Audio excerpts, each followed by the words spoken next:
So far, I have digested about the first 3 years of the John David Ebert YouTube channel. So we've still got about 9 years to go, but we've made some progress. And one of the repetitive themes that comes up in these lectures that John is giving, and they're recordings back to 1999, so really we're talking about 20 years ago. The themes that come up are creation myths, origin stories, and the uniqueness of the Northern European tradition as this individualist tradition. Now, John traces back this extreme strain of mythological individualism back to the Babylonians. He says the Northern European Arthurian Grail quester as an individual, seen in Siegfried and these other tales. Eventually, you can trace that back to this cult of the bear hunter, because the bear is sort of a solitary hunter, and therefore the man who hunts the bear is even more of a solitary hunter. It's this paradox of the myth that empowers itself, and that can be connected with this Babylonian myth of Marduk slaying Tiamat as the oldest dragon slayer myth. So there are these connections. There's a pre-European, or we would say a pre-modern, a pre-literate myth of the religion of the bear that he talks about. And then there is this historical literate culture, the Babylonians, who actually took this myth of going out and slaying the monster, and they made that the Marduk killing Tiamat story, the Apollonian versus the Chthonian. And then he says that somehow, to me it's all very disconnected and disjointed. How do you have a European cult of the bear, which he says ranges from Iberia to Siberia, that is from Spain to China, essentially, that you have this cult of the bear and the hunt of the bear, and then the first time it shows up in a literate culture is in Babylon. So that, I mean, we're talking about 40,000 years ago, and then we're talking about something like, 10 to 3,000, however long the Babylonians were. I don't have the exact dates off the top of my head, but we're talking about a huge shift in time where this culture exists over a very large swath of the Eurasian continent, and then all of a sudden it just pops up with the Babylonians. Never before. It didn't pop up with the Egyptians or the Sumerians or another culture. It popped up with the Babylonians. So that's a curious question.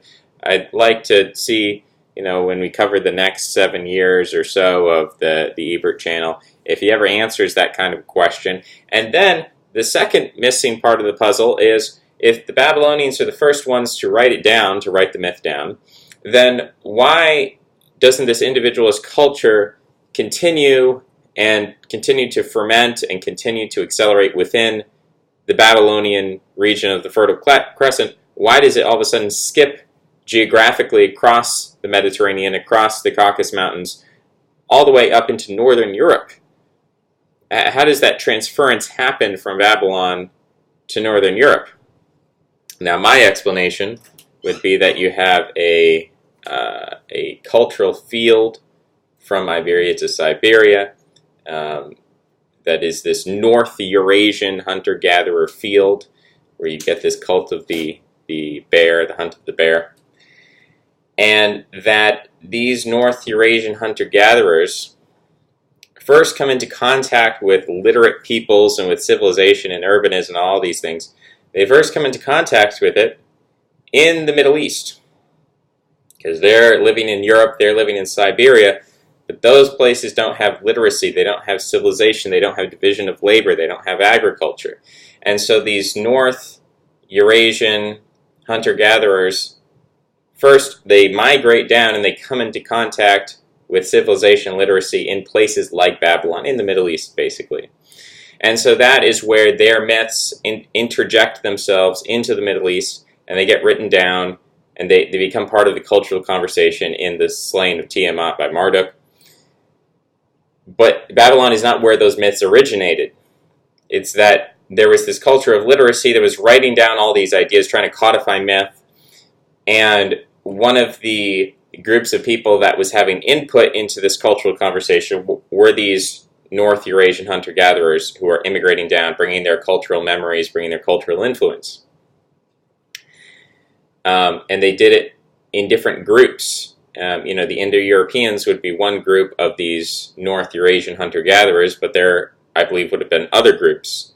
We're looking at, who are the Etruscans, who were the Basque peoples, who were the early Finns, the Finno-Ugrian, I believe, is the cultural zone, connecting basically the language of the Magyar peoples, the language of Finland, has a common ancestor.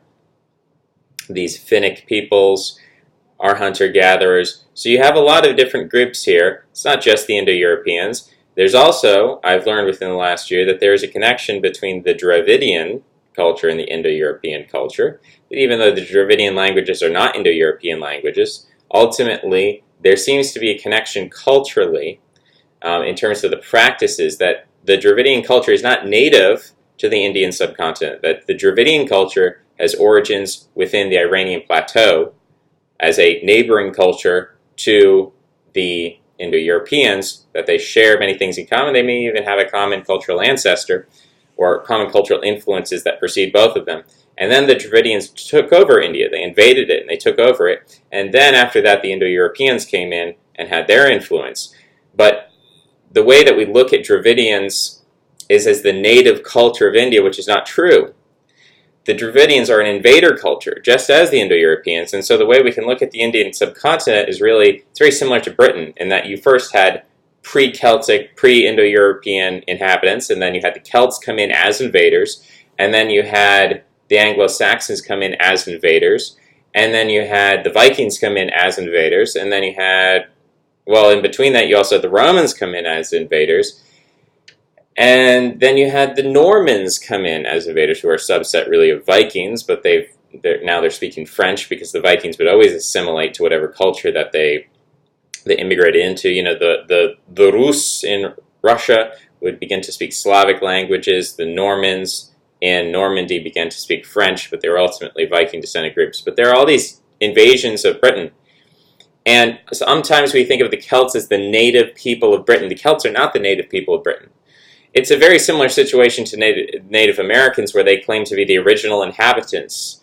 There is this controversy about the Solutrean hypothesis, where we're seeing what looks like modern European skulls in archaeological finds, carbon dated thousands of years ago, and it's not really explained, and it's kind of just wished away. Oh, that complicates the model too much, and it has political implications as well, because they're always saying, oh, the Native Americans are indigenous. They're not indigenous. They're not indigenous. They're Siberians. There are many different immigrations. Whenever we look at a place like Britain or the Indian subcontinent or the Americas, we're often talking about waves of migration. We're not just talking about, oh, well, the land was completely empty and then some people came in and it's theirs now and forever unto the ages and the ages. It's not really how history seems to work. It seems that people wander in, they set up camp, they have no competition from other human groups, and so as a result, the lack of competition makes them quite underdeveloped. And then other human groups, which are more expansive, more aggressive, more easily adapted to different environments, more flexible mentally, they then go into that region that's already been settled to some extent, and they outcompete the natives. And this just happens again and again and again. So we see that, and we have to keep that in mind when we're thinking about all these different groups. But really, my main point was that I think you have a North Eurasian hunter-gatherer culture, which is about hunting the bear, which is about the Grail quest, slaying the dragon. It influenced Babylon. It shows up in the Babylonian myth. But really, its origin, its Ursprung, is the well from which it draws, is this North Eurasian hunter-gatherer culture. And so that is why, ultimately, when we go forth with finally we bring literacy to Northern Europe, especially with Gutenberg Press, Protestant Reformation, all these developments really bring out the individualism implicit in Northern Europeans. And that brings us into the age of modernism, and then postmodernism, and now hypermodernism. And we just keep heading in this direction, totally unfettered and unchecked and unchallenged, because at this point, no one can really stop this Northern European cultural development. No one can really put the brakes on this, because no one can really challenge Northern Europe at this point on its own terms. You don't have China is not this aggressive colonial power. This is Northern Europeans. You need to stop what you're doing. You're getting crazy. They kind of just let the Northern Europeans do what they want. So Africa is not in a position to challenge the authority of Northern Europe. Mesoamerica, all these different cultures around the world, all these civilizations are not capable of imposing themselves on this runaway individualism in Northern Europe, and so it just merely expresses itself.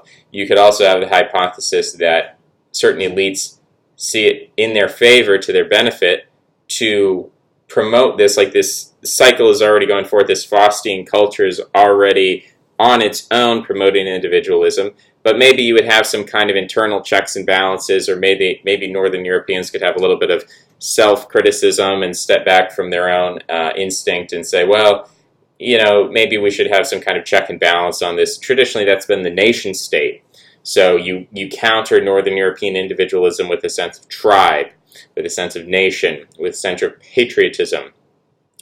Now you could say that essentially the ban on Northern European tribalism and patriotism really removes the only check upon the expansion of individualism. And so you could say, well, there is a push and a pull sort of scenario where it's not just a completely internalized process, but there's also a dynamic, there's an intentionality to it, there's a conscious aspect to this cultural development, which might be legitimate. But those are some hypotheses. All of this is to say that when I'm not reading through Ebert, I'm just listening. I don't read a lot, I just listen. I listen to lectures. And I'm listening to the emphasis that he's putting on Northern European culture, and also the emphasis that he puts on creation myths. And he talks a lot about creation myths. So again, he could answer these questions, and this could be a redundant video, in the sense that most videos are redundant in a sense. There's so many people have said so many things that at this point there's not a lot original left to say. And most of it is, as he uses this word, recapitulation. Most things we say are simply a recapitulation of things that have already earlier been said. So I'm saying them more for my benefit and the codification of my own knowledge than to presuppose that he's never thought about this or never had this question posed to him. But for my sake, I'm asking this question. Okay, so if creation myths are so important, and he analyzes the Hebrew, and he analyzes the Babylonian, and he analyzes the Egyptian, if the Northern Europeans are so important in the development of modernism, postmodernism, and hypermodernity in its extreme individualist bent, then why are we never analyzing the Northern European creation myth? Is it because there's not enough there? Is it because it's too boring? Is it because it's pre-literate? There are all kinds of justifications we could give, but I'd like to just look at it, especially within this paradigm of left and right, because I've been using these terms for a while and people still don't understand what they mean. I'm not really going to quote the commenter directly, but I have gotten this comment before, and I'm continuing to get these comments from people who are saying the right wing is a cult of life and the left wing is a cult of death. And that's false, and that's wrong. And that person doesn't understand what right and left are, and this is a common misconception, especially people on the right make it. People want to be on the side of life, people want to be against death, because that is the dominant moral paradigm. And if you're promoting that moral paradigm, then you're getting your concept of morality and value and metaphysics from the mainstream. And then you're calling yourself right-wing, and there's kind of a contradiction there, right? You're using the mainstream's definition in order to define right-wing and left-wing, and you're assuming that they're correct, which is wrong. So to assume that life is purely good and death is purely evil is a value we get from the mainstream. So if you're a right-winger, that means you're outside the mainstream. You're not politically correct, and therefore maybe you should question this basic assumption, this axiomatic assumption that life is good, death is bad, because that's not really the right wing and the left wing fundamentally. And one of the things Eber brings up is this conception of the sun is masculine and the moon is feminine. And that is something that is a product of cultures like the Babylonian, which is this masculine culture that comes in and brings in this patriarchal societal structure, which did not always exist. So when we look at the animal kingdom, we can see plenty of animals, spiders, and so on, where the female is bigger than the male, where the female is more dominant than the male, where the female is more important than the male. And the male is, in a way, just a pollinizer. He's just, spreading his seed, but he's not very useful. I mean, you see colonies of bees and ants and whatever, where the female is predominant as a worker and as a reproductive agent, as the queen of the colony, and the male really only has a purpose in his sexuality, which is the inversion in contemporary human culture, where we think of the men are the workers, the men are the intellectual CEOs, and the women really only are valued for their sexuality. It's not true in the animal kingdom, and as we go back in human history, and we look further and further back at humanity being closer to an animal state, we see that possibilities were open for, if not matriarchal systems, then more egalitarian systems, or just a lack of patriarchy. So we'll go into that in the part 2 if I can stop.